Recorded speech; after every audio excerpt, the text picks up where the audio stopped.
एक स्टोरी रोज़ की के आज के एपिसोड में आज हम एक ऐसी कहानी बताने जा रहे हैं जो थोड़ी सी पुरानी है, पुराने ज़माने की। पुराने ज़माने की क्यों ना हो, लेकिन आज के ज़माने में भी वो रिलेवेंट है। कहानी शुरू होती है एक आश्रम से। एक आश्रम जिसे आप गुरुकुल कह सकते हो, जहाँ पे स्टूडेंट्स यानी कि विद्यार्थी जाते हैं, वहाँ पे गुरु होते हैं और उस गुरुकुल में विद्यार्थियों को रहना होता है, खाना पीना वहीं पे होता है। अपनी आयु का कुछ हिस्सा हर विद्यार्थी को गुरुकुल में बिताना पड़ता था। तो ऐसे ही गुरुकुल में जब बच्चे जाते हैं तो वहाँ की उनकी दिनचर्या, वो बच्चा चाहे कोई भी ना हो, वो राजा का पुत्र हो, वो गरीब किसान का पुत्र हो, चाहे वो क्षत्रिय हो या कोई हुई, जो दिनचर्या होगी वो उसे फॉलो करनी पड़ती है, उसके लिए वो बाध्य होता है।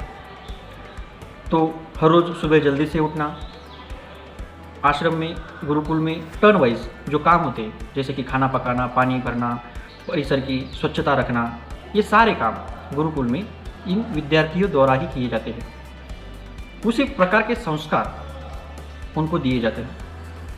तो इन संस्कारों में पले बढ़े विद्यार्थी ही अपनी अपनी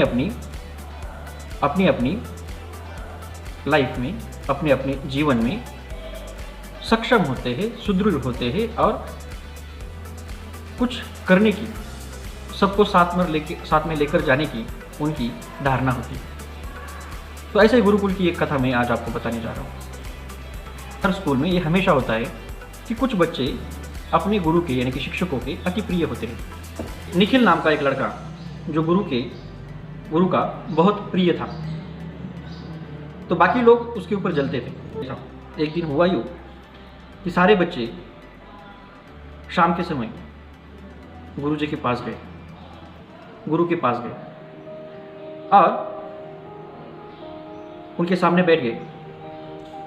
आश्रम के मध्य में एक बहुत बड़ा सा पीपल का पेड़ था, उसके आजू बाजू में चौराहा था और उस चौराहे पे गुरुजी बैठे थे। ठंडी ठंडी हवाएं चल रही थी, प्रसन्न वातावरण था, लेकिन बच्चों के दिमाग में कुछ और ही था। बच्चों ने गुरुजी से पूछा कि सर या फिर गुरुजी, आप निखिल को ही हमेशा इम्पोर्टेंस क्यों देते हो? ना वो ज़्यादा होशियार है, ज़्यादा टैलेंटेड भी नहीं था निखिल, ना वो किसी काम में बहुत माहिर है, ऐसा भी नहीं है, तो फिर आप उसको ही ज़्यादा इम्पोर्टेंस क्यों देते हो? हम सब में कुछ बच्चे ऐसे भी हैं जो बहुत टैलेंटेड हैं, फिर भी आप उनको ज़्यादा महत्व ना देते हुए निखिल को ही ज़्यादा महत्व क्यों देते हो? तो गुरुजी मुस्कुराए और गुरुजी ने कहा कि ऐसा कुछ नहीं है, सारे बच्चे मुझे एक जैसे हैं, सारे विद्यार्थी मुझे एक जैसे हैं, लेकिन बच्चे सुनने को तैयार नहीं थे। तो फिर गुरुजी बोले ठीक है, मैं कल शाम को आपको इस प्रश्न का उत्तर दूंगा। फिलहाल मैं कल आपके लिए आउटिंग का यानी कि वन भोजन का या फिर वन पर्यटन का आयोजन कर रहा हूँ। तो आपको सुबह जल्दी से उठना है 5 बजे, जिस तरह से आप हमेशा उठते हो, स्नान आदि कार्य करके आपको तैयार रहना है। तो बच्चे खुश हो जाते हैं, चलो ठीक है, इस बहाने से ही सही हमें वन पर्यटन का आनंद तो मिल जाएगा। और फिर बच्चे तैयार हो जाते हैं। सुबह गुरुजी हर बच्चे के हाथ में एक एक बास्केट जो कि बाम्बू की बनी हुई होती है थमा देते हैं, और उस बास्केट जो कि बाम्बू की वेत की बनी होती है, उस वेत में या फिर बाम्बू की बास्केट में बहुत सारे होल्स होते हैं, छेद होते हैं। गुरुजी उनको बताते हैं कि आप सब बच्चों को ये बास्केट, बाम्बू की बनी हुई बास्केट लेके जानी है नदी पे, और इसमें नदी में से पानी भर के लाना है शाम के लिए। तो बच्चे बोलते हाँ ठीक है, कोई बात, ये कौन सी बड़ी बात है, बिल्कुल घर लाएंगे। और फिर बच्चे रवाना हो जाते हैं जंगल में, वन में। जैसे ही वो वन में चले जाते हैं, जंगल में चले जाते हैं, नदी में उस बास्केट को डुबोना शुरू कर देते हैं, ऊपर निकालना शुरू कर देते हैं। तो उस बास्केट में से पानी निकल जाता है, क्योंकि उसमें होल्स है, उसमें बहुत सारे छेद हैं। तो सारे बच्चे इसी तरह से काम करते रहते हैं, बास्केट को नदी में डुबोना, ऊपर निकालना, डुबोना, ऊपर निकालना। 10 बज जाते हैं, 11 बज जाते हैं, फिर भी बास्केट में पानी जमा नहीं हो रहा। 50% बच्चे बोलते नहीं, गुरुजी ने ये बस हमें कुछ शिक्षा देने के लिए या फिर कुछ ऐसे ही सज़ा देने के लिए ऐसा ही कुछ सोचा है, आज का दिन बस उनको हमें एंगेज करना था, इसलिए ये सब काम दिया है। और फिर ये बच्चे अपने अपने 50% बच्चे वहाँ से निकल जाते, चलो जाते हैं जंगल में, कुछ मौज मजा करते हैं, खेलते हैं, कुछ फल खा लेते हैं, इस तरह से वो डिस्कस कर लेते हैं और वहाँ से 50% बच्चे चले जाते हैं। फिर भी कुछ बच्चे हैं, 50% बच्चे हैं जो बोलते हैं कि नहीं गुरुजी ने काम बताया तो करना तो पड़ेगा। तो फिर वो फिर से वही काम, बास्केट नदी में डुबाना और फिर ऊपर निकालना, उस छेद में से पानी जाना, ये सब बातें चलती रह रही, चली जा रही, हो रही। अब फिर से उसमें से 25% बच्चे, तो उस 50% में से 25% बच्चे फिर बोलते हैं अरे यार नहीं यार, बाकी बच्चे चले गए, अभी भूख भी लग रही है, अभी कब तक ही ऐसे ही खेल खेलते रहेंगे, बास्केट में पानी तो जमा नहीं होने वाला, तो better let us go and have a fun like other students. हम भी चले जाते हैं, खाना खाते हैं, पेड़ से फल निकालते हैं, कुछ पेड़ के ऊपर चढ़ते हैं और फिर कुछ मज़े करते हैं और फिर चले आएंगे वापस, देखेंगे क्या होता है। इस तरह से 25% बच्चे चले गए। इस तरह से 4 बज जाते, बचे कुछ 25% बच्चे एक्सेप्ट निखिल भी चले जाते हैं और शाम को सारे बच्चे जैसे जैसे अंधेरा होने लगता है सारे बच्चे आश्रम की तरफ रवाना हो जाते हैं। जैसे वो आश्रम में पहुँचे, गुरुजी तो उनकी राह देख ही रहे होते हैं। गुरुजी उसी चौराहे पर बैठे हैं, उसी तरह से बाजू में कुछ छोटे छोटे बच्चे भी खेल रहे हैं जिनका अभी कुछ ही दिनों पहले एडमिशन हो चुका है। तो फिर गुरुजी बोलते हैं सभी बच्चों को कि आके सामने, तो छोटे बच्चों सहित ये बड़े बच्चे जो नदी पे गए थे उनके सहित सारे बच्चे वहाँ पे आकर बैठ जाते हैं। वहाँ पे बैठने के बाद सबकी एज यूजुअल अटेंडेंस होती है। सारे बच्चे सामने बैठने के बाद फिर गुरुजी सबको पूछते हैं कि क्या बात है, क्या आपने बास्केट में पानी भर के लाया? तो सारे बच्चे बोलते हैं गुरुजी आपने हमें बहुत बड़ी सज़ा दे दी।